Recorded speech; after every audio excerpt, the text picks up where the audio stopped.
Muy buenas, gente, muy buenos días. Si me estáis viendo desde Europa, buenas noches. Si me veis desde América, bienvenidos a Desayuno Real, bienvenidos al Morning Show podcast de este canal, donde los martes y los jueves ya sabéis que traemos temas candentes. Este martes no pude grabarlo porque es que literalmente no tenía voz. No sé si visteis alguna de las stories que subí, pero, o sea, bueno, eran un espectáculo mis audios de WhatsApp. Pero bueno, ya estamos de vuelta. Ayer tuvimos entrevista con Byvirus. Si no lo habéis visto, os lo recomiendo un montón. Me encantó hablar con él y además fue justo la semana después de la velada, aunque se haya publicado ahora, pues no, lógicamente tengo que guardar los tiempos, pero estuvo súper guay la entrevista y yo, desde luego, me lo pasé muy bien. Agradecer también a Wifi, que es el gran mecenas del canal. Hasta ahora, muchísimas gracias por el apoyo, también a los patrocinadores y, por supuesto, a todos los miembros que estáis apoyando el contenido que hacemos en Desayuno Royal, ahora que le hemos subido un gradito de intensidad y ya estáis viendo que hay mucho más contenido. Hoy vamos a hablar de un tema que bueno, pues quiero proponerlo y con la idea de que luego, como se acerca ya el fin de semana, pues busquéis en Google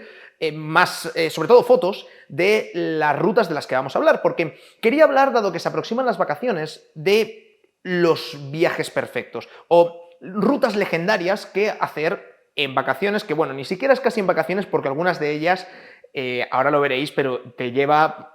Iba a decir una vida el hacerlas, pero bueno, básicamente son viajes que algunos llevan más de un año el hecho de recorrerlos. Son las grandes rutas los viajes más legendarios que existen en la Tierra. Vamos a hacer un top de 5, de los 5 viajes más impresionantes que existen.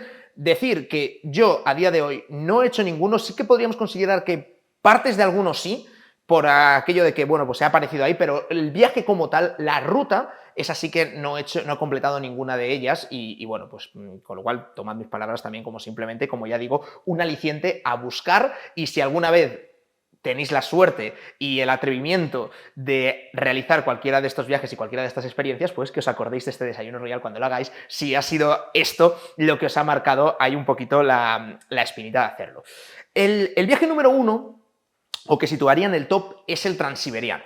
No sé si lo conocéis, pero hay un tren, hay una línea ferroviaria que atraviesa Rusia de punta a punta. Rusia es el país más extenso del mundo. Estamos hablando de que esta es una ruta, y lo quiero decir bien, 9.288 kilómetros en tren. Te llevan desde Moscú hasta Vladivostok, que Vladivostok está, lo buscáis en el mapa, pero es la ciudad que está más al este de Rusia. O sea, es un viaje por el que pasas por 7 usos horarios diferentes. Es un viaje en el que el tren viaja a unos 60 km por hora, con lo cual tardas un montonazo de días en recorrerlo, porque este es un viaje que no es para decir, oye, me subo en tren en Moscú y aparezco en Vladivostok al cabo de no sé cuántos días. Esa no es la idea del viaje. La idea del viaje del transiberiano es ir haciendo paradas. El tren te va llevando a diferentes puntos y tú vas aprovechando para parar. Empezando por el propio Moscú, que es el punto de partida donde, lógicamente, tienes que aprovechar para ver la ciudad, la Plaza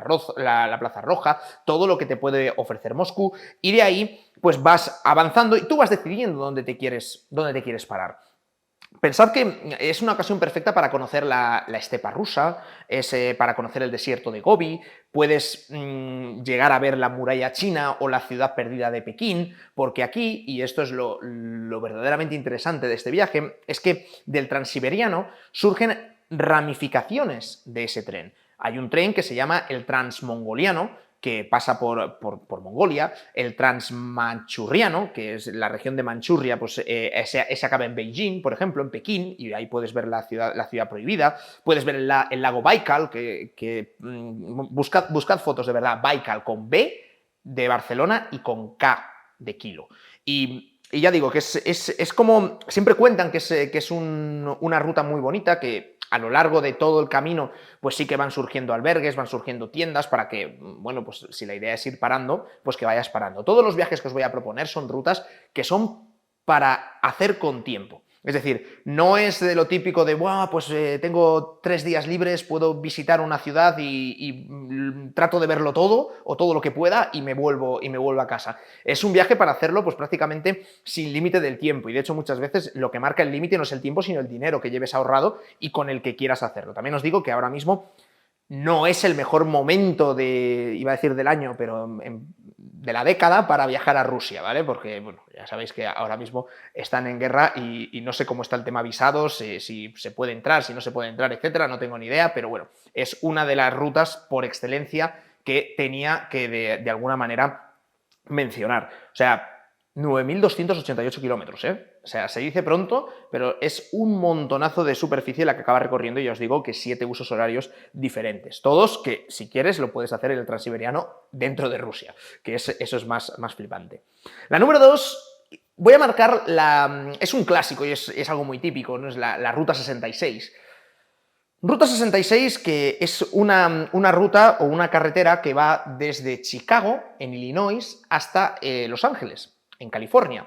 Es una carretera que atraviesa, pues hace como una curva, ¿no? Estados Unidos y va de este o de costa a este, aunque bueno, Chicago más bien está en la zona de los Grandes Lagos y más en el medio, pero bueno, digamos que va del este al oeste. En teoría se recorre desde Chicago hasta Los Ángeles, pero os doy aquí un pro tip: hay mucha gente que lo recorre en el sentido contrario. ¿Y sabéis cuál es el motivo de que lo recorran en el sentido contrario? Tú normalmente, a no ser que vivas en Chicago y que luego aspires a hacerte el viaje de vuelta, pero normalmente la gente lo que hace es alquila un vehículo en Chicago y con ese coche de alquiler, con esa autocaravana de alquiler, va recorriendo toda la Ruta 66 hasta llegar a Los Ángeles. Y en Los Ángeles devuelve el coche. ¿Qué es lo que pasa? Que las casas de alquiler de automóviles o de caravanas, claro, dicen, a ver, si yo estoy alquilando todos los coches en Chicago y luego tú me los dejas en Los Ángeles, alguien los tiene que llevar de vuelta a Chicago. Entonces, el alquiler para hacer y recorrer la Ruta 66 en el sentido contrario es mucho más barato. Y de hecho, para el caso de las autocaravanas, incluso creo que te las dejan gratis y lo único que tienes que hacer es pagar el combustible. Y por supuesto dejar una garantía porque luego la vas a devolver, etcétera. Pero bueno, yo os dejo ahí el pro tip por si alguien en algún momento quiere mirarlo. Esta ruta tiene 3.939 kilómetros, ¿vale? Es más pequeño y menos distancia que el transiberiano, pero aún así es una distancia importante. La Ruta 66 históricamente se llama así porque la carretera que la recorre es una autopista que es la carretera número 66. En Estados Unidos no son muy originales y a cada autopista le ponen un número. ¿Sabes? Esta es la carretera número 1, esta es la número 2, esta es la número 3, esta es la número 66, esta es la número 101.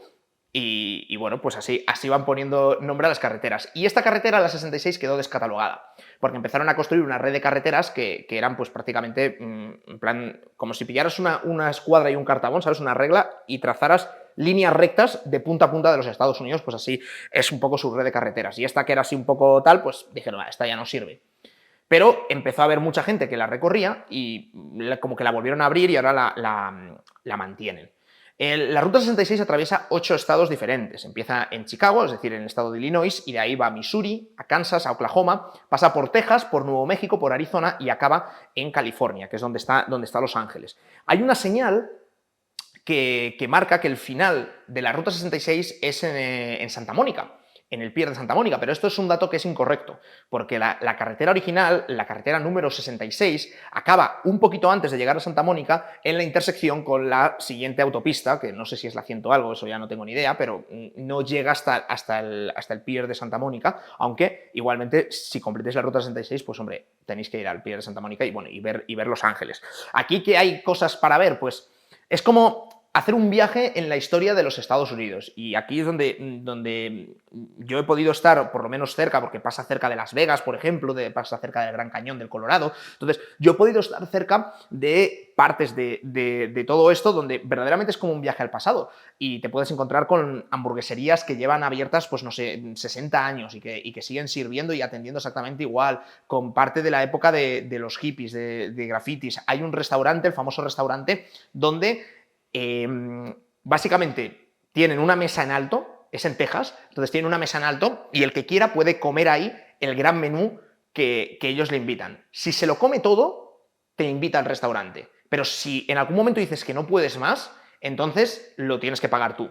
Y el menú son 2 kilos de carne, más guarnición y cosas. Entonces, si tú te comes 2 kilos de carne, entonces no pagas, pero si no eres capaz, que es lo que le pasa a la mayoría, pues al final acaba pagando. Y muchas veces es ya el espectáculo y te subes ahí simplemente porque dices, esta es una cosa que yo quiero intentar en la vida y como después de que lleves 600 gramos de carne ya estás rezando por tu vida y dices, mira, cóbrame el filete y a otra cosa, ¿no?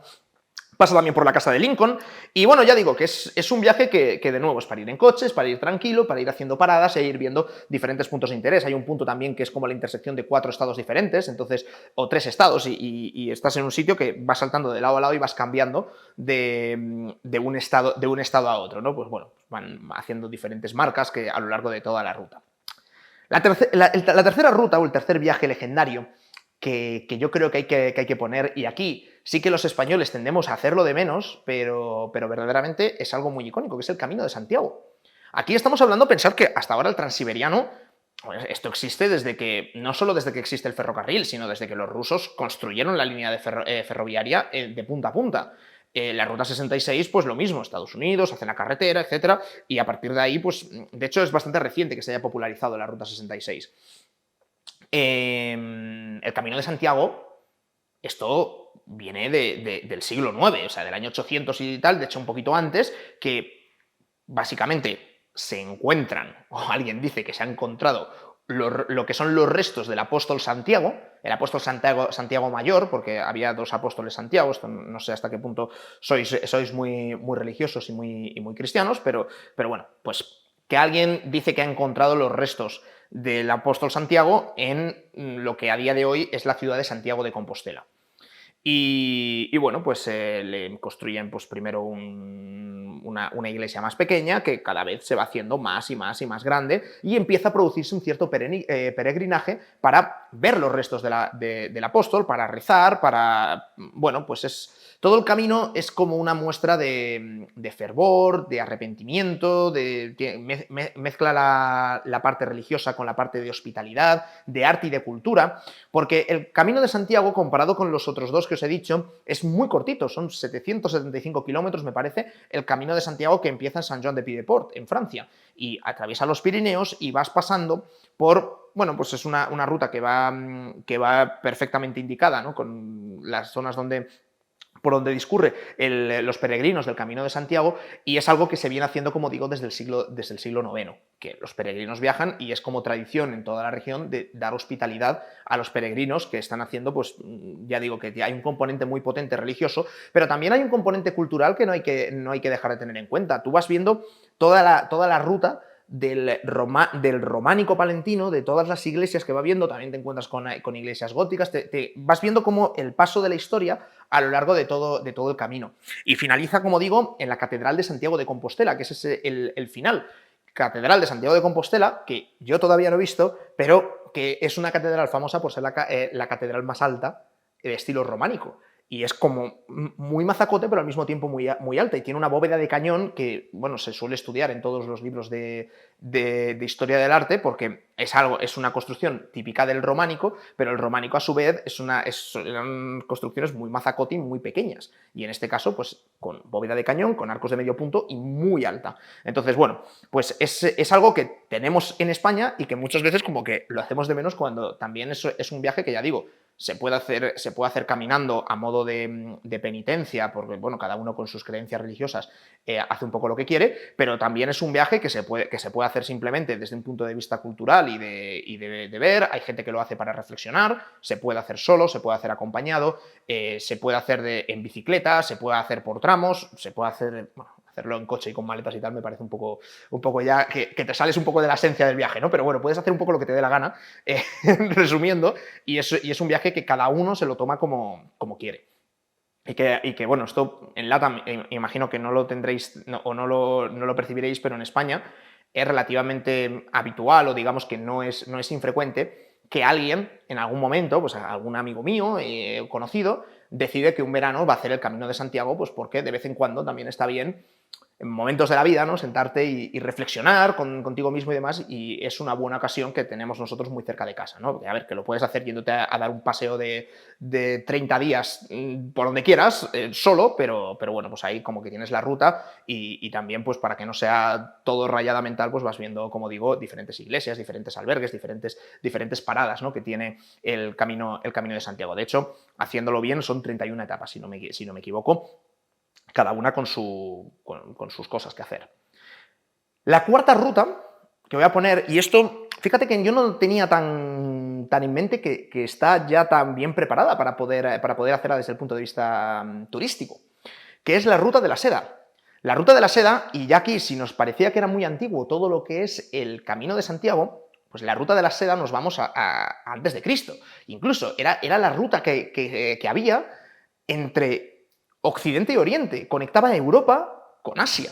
Y claro, por eso Cristóbal Colón iba buscando las Indias y ver cómo lo hacía, los portugueses intentaban bordear África, todo viene porque esta ruta era una matada impresionante y de hecho la mayoría de veces, pues claro, había bandidos, te asaltaban, entonces por eso todo lo que venía de Oriente, las especias, la seda, todo eso era como muy caro, porque dices, es que es una ruta que es muy complicada. La ruta de la seda tiene muchos caminos y muchas bifurcaciones y demás. Estoy tomando como referencia la que une la ciudad de Estambul en Italia, madre mía, en Turquía, lo que era Constantinopla, con la ciudad de Xi'an, en China. ¿Vale? Pero ya digo que tiene muchísimas ramificaciones y de nuevo es una ruta de 8.000 kilómetros. 8.000 kilómetros en los que no está pensado para decir, bueno, pues empezamos punto A, punto B y voy a intentar tardar el mínimo tiempo posible. Esto, cuando hablamos de estos viajes, son rutas que están pensadas para hacerlos con calma y para disfrutar del momento. No es como cuando te subes de un avión para ir de punto A a punto B y lo que quieres es que pase lo más rápido que puedas porque es tiempo que estás perdiendo, ¿no? Que estás diciendo, Dios mío, ¿por qué no inventamos el teletransporte para ir de un sitio a otro? Esto es para disfrutar del viaje. Y de nuevo, al igual que con el Transiberiano, 8.000 kilómetros dan para muchas paradas y muchos puntos de interés. En particular, en todo este recorrido, tienes acceso a todo lo que es la cultura y los edificios musulmanes o persas, ¿no? Lo que es atravesar la zona de Irán, de toda esa zona puedes tener acceso. Llegas a Uzbekistán, pasas por la zona de las exrepúblicas soviéticas, que también tienen su encanto particular y sus herencias también religiosas. Digamos que yo, por las fotos que he visto, es una ruta que, ya digo, no la tenía muy en mente, y la he metido aquí directamente al top 5 porque creo que tiene el interés cultural suficiente como para ser un viaje verdaderamente inolvidable. Una zona que de normal no le prestarías tanta atención, y ya nos vamos otra vez a Asia, igual que el transiberiano, transmongoliano y demás que acaban también en Asia, pues por hacer otra por Asia, pasa también por zonas de la muralla china, lógicamente, hay muchas bifurcaciones y muchos caminos separados, y desde luego tiene un componente histórico de que es una de las rutas más antiguas de la historia de la humanidad, con lo cual es que esto sí que es un recorrido verdadero por lo que es la historia de esa conexión entre Oriente y Occidente, que muchas veces nos choca, ¿no? De decir, oye, que es que qué raros son los orientales, ¿no? Porque tienen unas costumbres muy diferentes a las que puede haber en Europa, que sí que se parecen más a las que hay en América, ¿no? Y sin embargo ellos pues tienen como su otro constructo social, vamos a decirlo así. Me queda una para hacer el top 5 y he querido elegir una ruta que no sé si algún día haré en mi vida, porque estas más o menos son algo que puede entrar dentro de tu proyecto vital. Esta es más complicado. Es la carretera o la ruta panamericana. Es decir, Tierra de Fuego, el piquito de Argentina, Tierra de Fuego, subir para arriba hasta Alaska. ¿Vale? Toda esa red de carreteras, estamos hablando de 30.000 kilómetros, más de 30.000 kilómetros, que recorres atravesando, pues no sé si son 15, no sé cuántos países, y conociendo pues todo lo que te vas a encontrar. Es un viaje que dicen que dura unos 2 años, ¿vale? O sea, son 2 años viajando, porque claro, no lo puedes hacer deprisa y corriendo, sino que tienes que ir parando, o sea, quiero decir, pasas al lado de Machu Picchu, pues te paras en Machu Picchu. Pasas cerca del Gran Cañón del Colorado, te paras en el Gran Cañón del Colorado. Pasas cerca del Salar de Uyuni en Bolivia y te paras para visitar el Salar de Uyuni. Vas a la selva de Costa Rica y te paras en la selva de Costa Rica. Pasas por el Caribe en México y te paras en el Caribe en México. Entonces, es algo donde ves toda América. Además, tiene una ventaja muy importante respecto al resto de viajes, que, salvo la parte de Estados Unidos y Canadá, el resto es todo en español. Entonces, a ver, que no pasa nada, si habláis inglés sobre todo no hay ningún problema y ya os digo que nadie se ha muerto nunca de hambre por no hablar el idioma local de cualquier sitio que visite, porque siempre te haces entender con la gente, ¿no? Le haces una seña de que quieres comer y luego haces una seña de cuánto money, compañero, y ya está, ¿no? Es un tema bastante fácil y que yo creo que todas las culturas entienden, pero, a ver, si puedes hablar en español, pues yo creo que lo prefieres, ¿no? Entonces, yo esta es la ruta que ya digo que 2 años teniendo ahorros suficientes como para poder mantener el viaje. Es cierto que vas a albergue, bajas el ritmo de vida. También Latinoamérica es más barato respecto a viajar por Europa, que viajar por Europa es carísimo. Entonces, pues tiene también su componente de que también hay mucha gente que está haciendo lo mismo, con lo cual hay quien se ha recorrido toda la ruta panamericana en transporte público, que también es una cosa que puedes hacer, ¿no? O puedes hacerlo en vehículo propio, que yo creo que es más emocionante, aunque también corres el riesgo de que se te estropee el coche y a ver qué haces si se te rompe el coche en una carretera perdida de la mano de Dios y pues tienes que pedir ayuda. Pero bueno, entiendo que forma parte del viaje y forma parte de la aventura. Pero bueno, pues este es el quinto viaje legendario, la quinta gran ruta que quería poner en el top. Podemos hacer una segunda parte de este vídeo. Me podéis decir, de hecho, en comentarios si alguien ha hecho alguno de estos viajes, total o parcialmente, para yo saberlo, que puede compartir su experiencia, si más o menos lo he contado bien, lo he contado mal. La idea de todo este desayuno royal, ya digo, que es picaros un poquito la curiosidad y que busquéis fotos, que busquéis cosas de cada uno de estos 5 viajes, de estas 5 rutas, para ver qué encontráis. Y a ver que, sobre todo, ya os digo, buscad en imágenes, que eso mola bastante más, ¿no? Porque si no, metes ahí Camino de Santiago y seguro que te sale el mítico enlace de Wikipedia de en el año 700 no sé qué, el rey no sé cuánto encontró los restos del apóstol Santiago. Bueno, a ver, todo eso, pero si queréis os lo leéis, el saber no ocupa lugar, pero yo lo que os recomendaría es que mirarais las fotos, ¿no? Y que me dijerais, primero, cuál os gusta más, o a cuál os gustaría ir antes de estas 5, y luego si queréis que hagamos una segunda parte. Si tenéis alguna sugerencia de alguna ruta que digo, oye, esta debería haber estado en el top 5, bueno, pues no te preocupes, me lo dices, y segurísimo que aparece en el siguiente top en caso de que hagamos la segunda parte. Pero bueno, me ha parecido un desayuno royal guay, jueves, ya tocando el fin de semana a punto, mucha gente que ya se está yendo de vacaciones o está pensando en las vacaciones porque se va a ir dentro de nada, y los que estoy de vacaciones, pues hombre, disfrutad, que ahora es la época de pasarlo bien en el veranito. Por mi parte nada más, reiterar el apoyo a todos los miembros, patrocinadores que eran mecenas del canal. Muchísimas gracias por apoyar el contenido y recordaros que tenéis la entrevista a Byvirus, que está subida. Mañana tendremos en el canal de Twitch el directo donde estaremos repasando las principales noticias de actualidad. Ya lo hicimos la semana pasada y creo que moló bastante el formato, así que repetiremos. Muchísimas gracias a todos, que tengáis un excelente día a los que me estáis viendo desde Europa y que descanséis bien todos los que estáis trasnochando desde LATAM, ahora trasnochando un poquito menos. Chao, chao. Hoy vamos a hacer un desayuno especial en el que en lugar de café vamos a tomar cerveza. Venga. Pues os aguantáis.